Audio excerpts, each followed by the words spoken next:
Welcome back, and today we are playing out the Welkin, which is the 4.7 British air defense fighter, and that's where the main advantage comes from. You get a 2 kilometer airspan with honestly some pretty good climb rate. So at the start of every game you will be above everyone and you will dictate the battle for the majority of it. But then come the issues. It's the top speed, which is drastically low, kind of comparable to something like a BV-155. We have very long wings, they create a lot of drag and they will make your top speed just absolutely atrocious. Next to that, the wings are very long and the roll rate basically doesn't exist. And while the turn is pretty good and you can work your way onto the six of many enemies, actually shooting them down if they don't just go up and stall themselves out is honestly a bit of an issue. And if you aren't careful after killing someone, you might just... The roll rate is a bit of an issue, and if you are welking it and you realize that you can't pull out, it is probably a little bit too late.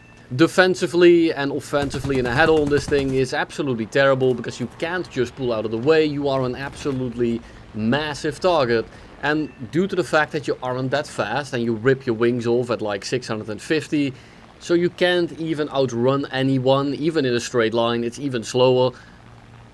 You have to be above people. Now luckily we have the energy and the airspan to do so, so we can work top to bottom, and that's the way you have to play this. Now this is not the way that I'm necessarily always playing it, because I'm just trying to get interesting fights, but that's what you need to do. People on your 6, people engaging you, people on equal energy will be an absolute problem if they have a little bit of, or rather a lack thereof, of self-preservation. Because if they just want to kill you and don't care if they die or not, chances of you surviving are pretty slim. Now as we make a very explosive entrance into the next match, we are going to be taking a look at some maneuverability, some top to bottom gameplay, some defensive gameplay, and some actual pretty lengthy dogfights against multiple Yak trees. Now we go head on with the G10, we don't hit him. I'm not going to chase because the Yak 9 is already pitching up for us. So I want to go up over his nose, I want to sit at this high altitude. I completely mock this guy up here, so I just need to make sure that I pull up out of his nose. We go up. Now I can go a little bit more horizontal, but I try to open up the gap a little bit, and because he can't go up at all, this is a good way to get a little bit of separation. Now I was afraid that he was gonna try and dive away and cancel roll. That's what almost everyone does, and that's what you can do against this thing, and it basically cannot kill you. But if you fly very predictably, I'll just change up a flight path with the rudder and take care of you that way. So that is going to be kill number 1. We have the BF-49 and an LA-7 engaging my friendly F4U. And at this point I'm not entirely sure where everyone is going. And there is the P-38, and it's a P-38L. Now if you aren't aware, it has boosted control, so at high speed it's actually pretty agile and it's pretty easy to line up the guns. But at low speed it doesn't have the engine power to kind of hang with me, so we pull him away from the LA-7 and the 109. He keeps chasing me, he keeps climbing behind me, he shows no signs of actually wanting to engage me. So after a little bit I'm going to do a bit of an energy burn maneuver. And because I'm in the Welkin and he is in a P-38L, sure this is kind of sketchy, but I know that I can somewhat hang with him, and this means that he is going to lose a good amount of energy. My acceleration is better. Yeah, he's 900 meters above me, he's behind me, I'm massive and can't really roll, and he's flying a plane that can very easily put his cursor on me. This is fine, it's completely fine. So we're just going to dive out. I'm cooling the engines a little bit, they do overheat a little bit, it's not too bad, but you do want to be somewhat mindful of it. So I'm going to sit at about 550 and then we are just going to start turning fully in. I saw that this guy was kind of passive, this time he is not, but I managed to pull up over his nose. He hits a single of 50 cal, and after that I will try to keep him as close as possible, try to use the flaps. Don't break the flaps off, they will ruin your game. And they rip pretty quickly because they are British flaps. But you can tell that at low speed I will very easily just get behind you and shoot you down. Now if you're dogfighting something like a 109, or if you're something like a Yak 3 for example, this is of course a little bit more nuanced. But as he is on fire, and it is a P38, I'm just gonna wait for him to burn up, which he does, and then we go to the next victim. Here we have kill number 3 and 4, it's a Yak tree and a B49, we have the LA7 that is ground pounding, and there is an LA7 that is actually dead, but he's repairing, and I didn't know at the time, so he will come in as a bit of a wild card, but the way that ends is actually pretty funny. So we engage the Yak tree, we have all the energy in the world, I don't want to dive too much. As I said, the top speed is very low, I'm not talking about the rip speed, I'm talking about the straight line speed. It's really low. People will catch you on the deck without an issue. If you don't have altitude on them, you cannot turn that altitude into speed. They will catch you and they will run you down. So I'm trying to sit above them as much as possible. And I will switch targets whenever one guy is higher than the one that I'm shooting at. This is something that I always try to preach, but with this thing it is actually very important. G10 below me. I try to go vertical, I'm trying to sit above them as much as possible. I try to keep them close to each other so they don't get a shallow angle to climb up to me. And I am just constantly going up and down. But these two guys are actually playing together. So much so that after a little bit, I'm actually going to check if they are in a squad. They keep breaking off in separate directions. And whenever I engage one of them, he just kind of dives, he keeps his speed up. And he lets the other friendly just kind of climb behind me. And that is what you need to do. You can tell that the B49 is now kind of above, kind of on co-altitude, but I'm still a little bit faster. He is catching me for the time being, but he is kind of cutting off my flight path because I'm not flying straight away from him. And now I need to take a pretty risky engagement.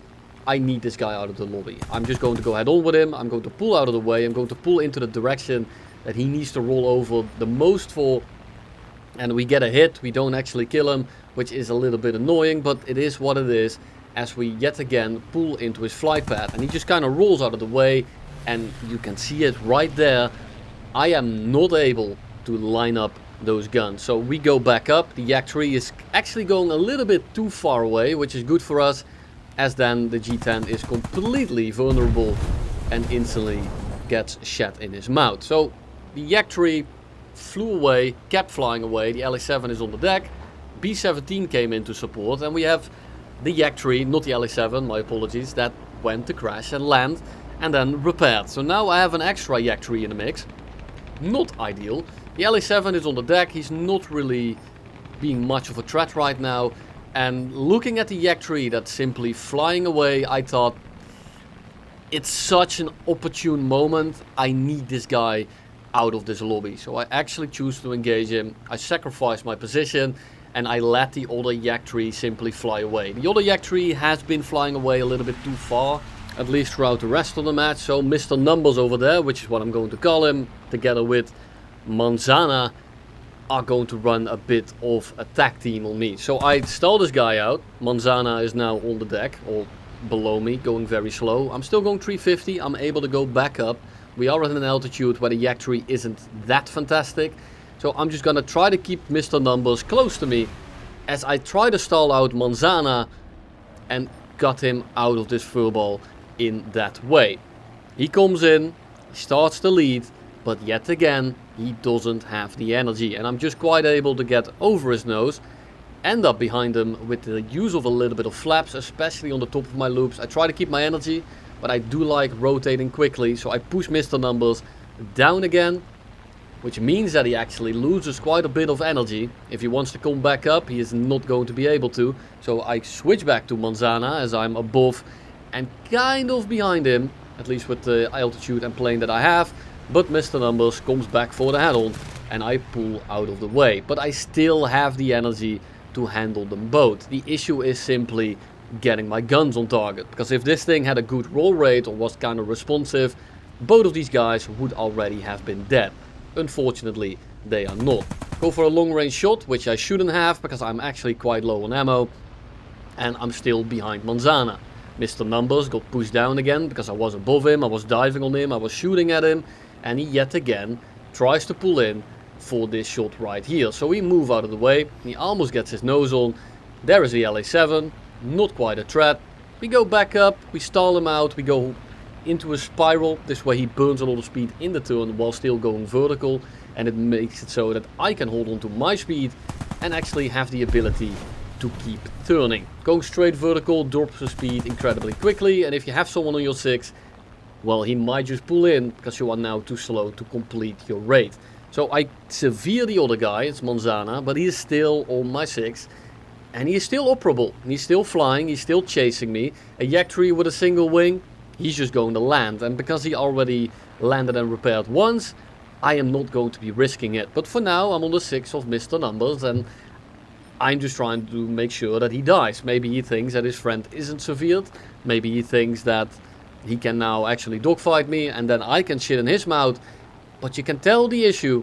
I have 22 rounds, and we have the LA7 as well as the Yak 3, and as well as the Yak 3 that I need to finish with a pretty low amount of ammo. So I am going to make sure that at least this guy doesn't survive. So I'm gonna pull back in to behind him. He's gonna try and dive a little bit, and we are simply going to one-tap him. Now the funny thing is, after I one-tap this guy, I dogfight the LA7 because I actually decided to not go RTB because the LA7 kept ground pounding, and that would probably mean that I'd lose up tickets because we only had about 7 minutes left on the match. So I spent 6 minutes dogfighting him, not getting any shots, missing the 3 shots that I did get, and then we won on tickets because he tried to run back to the airfield and gave me a lot of room. The Yak 3 crashed for no reason, and that's why it was a 1v1, but I'm not going to bore you with a 7-minute dogfight of me not hitting anything. Just take my word for it. If you really are worried, you can check the replay on the Gaijin server. So here we merge with a BF on a 9, I'm above him, I have the energy, and you can tell that it's actually pretty easy to just kind of sit above and behind him and not really worry about whatever the hell he's doing. I just need to make sure that I don't commit to a fight that I know I can't win. And that's mainly when people start rolling around at high speed and they try to go for the reversal. That is your weakness. And we have the ITP coming in. We are going about 650 or 580 on the deck here. And I know that I'm able to run this guy down and hopefully hit him before the ITP arrives. Because right now I'm able to just kind of fly away. The ITP is not that fast. He's on the deck. I'm outrunning him. So I know that as long as this BF on a 9 doesn't start dogfighting me right here, or he tries to go for a reversal, that I should be completely okay. Now the issue is that I hit him, I only get a crit, he rolls into the opposite direction, and I'm not quite able to follow, line up the guns, shoot a little bit too high, not quite able to roll back around, miss another easy shot, and I notice that the ITP is now dogfighting my friendly, so I'm actually going to take this fight and go up. He is very slow. But then my friendly chooses to break off and fly towards me, which is a bit of an issue. Now here, we kind of dive to the deck, we try to go as fast as possible, we don't even need to web there, really, because I'm diving anyway, and I'm trying to keep these engines cool. Here comes the ITP, head-ons are terrible, so we just pull out of the way, and Norway is a map that I haven't seen in a while, but it favors this plane quite well, and we have another Welkin in our team, and he's actually going to be playing with us a little bit, and Norway is good. Big map, high altitude, and yes, everything goes down to the deck pretty quickly, but at least early game, we have an actual moment in the game where we have pretty solid performance. Now, we dive on the P-47, he's busy with the Pyromursky, he's not really going to be doing anything, we shoot at him, we kill his pilot, and then we try to switch over to the I-225, but with the roll rate that I have, I'm not quite able to. Luckily, the Welkin behind me was a little bit further away, and he was able to pull in, so the I-225 managed to get shot down anyway, or at least severely crippled. Now we have Mr. whatever his name in the BF-9. He's diving on me, it's a BF-9G, I'm trying to keep it at about 500, use the rudder to help it to roll, get out of his guns and go vertical. I'm trying to lose some speed here, I'm trying to close up the radius of my loop, and I want to make sure that I do not rip my flaps off, because otherwise this happens. This is not what I am choosing to do. The asymmetric lift is simply so big that it puts you into basically an aileron roll, and it will pull you into the wrong direction basically every time. So this time around I need to do the same thing again. We are at about 500. We are at high altitude, making people aim a little bit worse because your plane is just a little bit less responsive, and that's what kind of saved me there. Luckily I have a teammate around, which pushes the BF-109 away into the clouds. Now I'm not sure where he is going, and at this point I think, well, I know there is a lot of enemies in the middle of the map, so I'm actually kind of thinking about going there instead. But then I think, well, maybe he starts turning around, maybe if he gets enough separation he tries to go head on, and he kind of does, but I'm not quite able to line it up because I have no idea where his plane is going. So here we go vertical, we almost go for the shot, but I noticed that looked like a ram, so I'm just going to start rolling out of the way, and we start getting behind him again. Now the issue is, if he does actually run away, I can't catch him, but he has an F4U1 on his 6 now, and I know that he is faster than him. So I am just going to stay on him to apply a little bit of pressure, but then I realize I have a second teammate around, and I think to myself, am I really going to put all this altitude in here? There's a lot of clouds, I don't know where everyone really is, so I'm just going to leave this guy alone. We have the BF-109 in chat kind of talking shit, so I am going to be wary of him. We have a yak tree over there that is kind of going to side climb. And then the BF-109 that's talking shit is also side climbing. Now the yak tree on its own, especially the way he's flying, he's not really climbing, he's just flying away. I'm going to ignore him. I can fly over that team, bait a couple of guys to put their nose on me, lose a lot of energy, and then I will have to go for the BF-109. I cannot have a yak tree climbing west and a 109 climbing east, because they will come back at 4 or 5 kilometers altitude and then pincer my entire team. And this guy was kind of annoying, but he is in the G6, so I know that I can somewhat hang with him in a dogfight. And the issue is that I can't really go down there, because if I do, that I'm just going to compress and this guy instantly comes back and probably shits in my mouth. I'd rather do it in reverse, so he comes head on with me, he doesn't dodge at all, and that's his plane gone. So I slap him with the thing that he said to someone else, that's just the way it is over here. And then we go back to the furball that is on the deck over there. We have another Welkin around, and he is going to be our, not really our lifeline, but he is going to be important, because this is a plane that needs a tag team. On your own, it takes too long for you to get back into position. It's too easy to dodge your guns, and this means that the enemies will just always have some energy to be able to dodge you, and that's what you don't want to happen.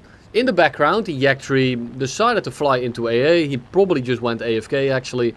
And then we have the 3 guys below us. Now we have an I-185, a BF-109 and a yak tree.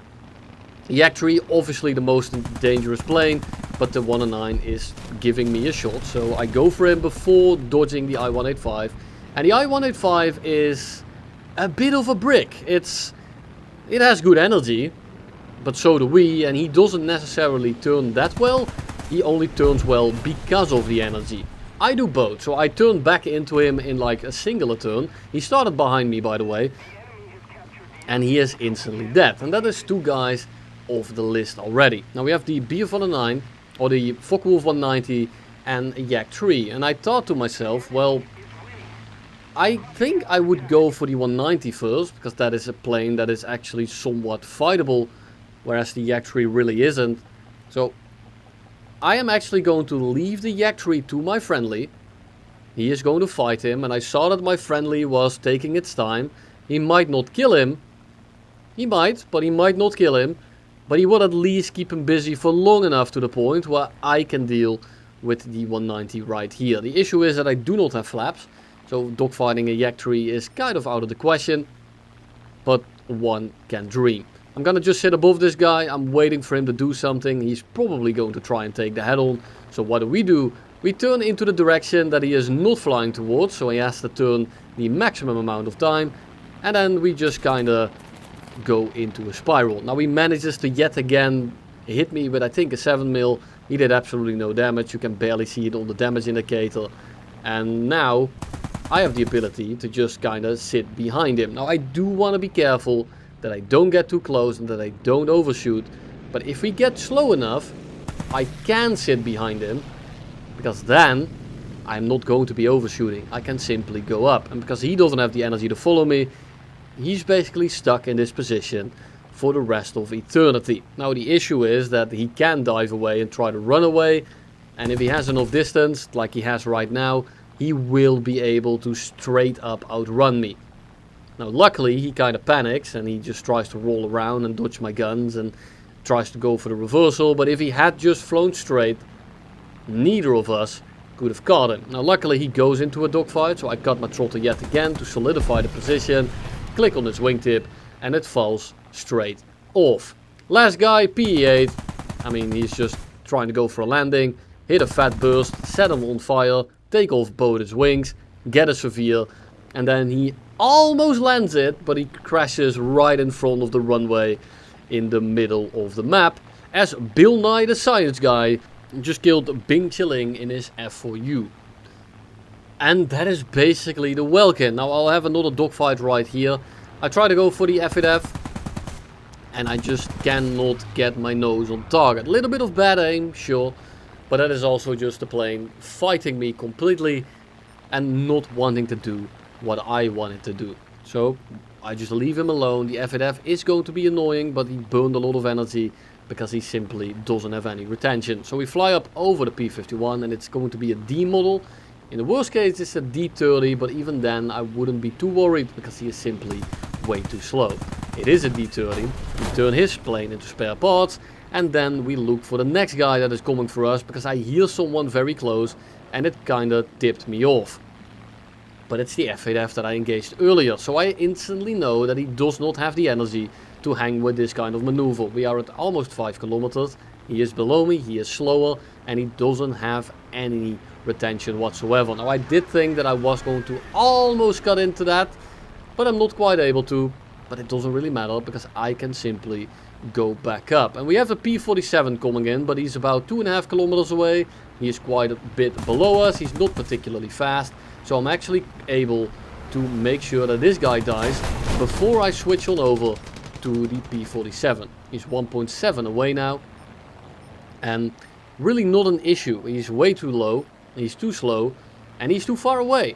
F4U comes out of nowhere, didn't even see this guy. But he is going to dive to the deck as soon as he sees that I see him. Because that's unfortunately what props is these days. Now we have an A6M below on behind us. He is dogfighting someone else together with the Key 61. And I thought, well, those are two planes that I'm going to struggle with killing severely. So I'd rather go for them now while they are shooting someone else. So that they might not maneuver when I try to shoot them down. And that's what I tried, but he rolls the one direction that I cannot follow. So we got the web, we roll on over, we go back vertical and we try to loop back in behind the A6M. Now the Key 61 is also a prime target, but he's a little bit less annoying. So as I have friendlies around, I'm gonna try to kill the A6M just a little bit before that. But there comes the P-38. So we go head on with him, we pull up over his nose, we go vertical, we drop the flaps. And now we do the same thing as to the other P-38, where I'm just gonna try to sit as high and slow as possible, try to make him use his engine power, which he doesn't have enough of, and just like that, we are behind him in a singular turn. Now we cut the throttle here for a little bit to make sure that the shot is a little bit easier. Send him to the Shadow Realm, there goes your community credit, and now we still have the entire enemy team below us. Now the LA-7 here is keeping this guy busy, the Key 61. But I can't really go for him because he is directly below me. The A6M is going for the runway, I think. I think he's RTB. So for now, I think to myself, well, I think that the LA-7 probably has the Key 61. But there's a lot of friendlies of the enemy coming in that are probably going to third party the LA-7 instead. So I'm going to say, get away to him. And then I'm going to be trying to cut off the reinforcements, but it depends on what he does. Now the Key 61 is now slow. He's not really reacting. So I thought, well, I'm going to go for him anyway. And we managed to severe him. P-47 is now below us. He is severed as well. He's lost a wing. And we have the A6M below us as the LA-7 docks the Spitfire Mark 9. Now here everyone is basically dead other than the A6M5.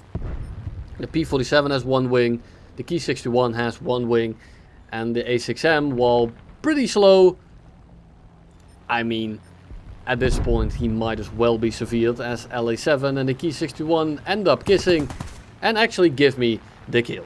Thank you very much, Gaijin. So we take a shot on the A6M, we go back vertical, and I just have so much energy here, so much speed, so much power, enough turn to the point where the A6M isn't even quite able to go vertical with me. And yeah, the shot is kind of annoying because he turns so tightly, but when you go that slow, taking off a wing isn't all that much of an issue. Now the F4U1C in the background crashes, and that's a little bit of a shame because I could have very easily killed him. And then the A6M6 that went RTB shows back up at about 4,500 meters. And I was above him. So I have been doing this for the last 4 minutes at this point. There's a reason I'm not going to be showing you all of this because it's incredibly repetitive. This is the kind of thing that a lot of people do when I'm flying a bow fighter and they are flying something like a Yak 3U. But this is unfortunately how you have to deal with very agile planes like the A6M in the Welkin. You push him down, you make him split ass until he can't anymore. Now this guy, he doesn't let anyone tell him what to do. If he wants to split ass at 200 meters, he is going to do so, and that is going to be the game. That's all I have for you today. Thank you very much for watching, and I'll see you in the next one.